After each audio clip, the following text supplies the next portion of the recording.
Viral nga ngayon ang isang post o opinyon ng isang netizen dito kay President Bongbong Marcos at umani nga ito ng 14,000 reaksyon at libo-libong komento ng mga netizen.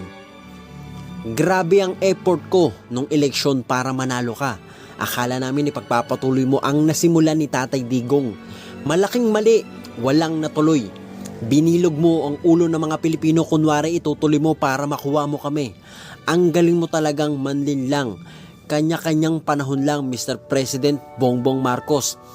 Ang masaklap sa'yo, wala ka nang magagamit. Malaking tanong dito, saan ka kaya pupulutin after ng term mo? Ayon kay Mr. Real Talker. At narito nga yung mga komento ng netizen. Ayon dito, nakakapanlo mo talaga. Pamilya ko din, grabe effort. Manalo lang siya, tapos ngayon disappointed sobra, pati mga kapwa ko OFW. Nga, ang PhilHealth namin OFW na walang silbi. Ang laki ng binabayaran tapos wala kaming nakukuha kapag may sakit. Sabi pa ng isang netizen, lagi naman silang ganyan, magaling lang magsalita pero wala sa gawa. Iboto natin yung nakikita nating may magagawa sa bansa, sa sambayanan. Sabi pa dito, sayang talaga, nabudol nyo kami pati sa harapan ng bahay malapit sa may pintuan namin.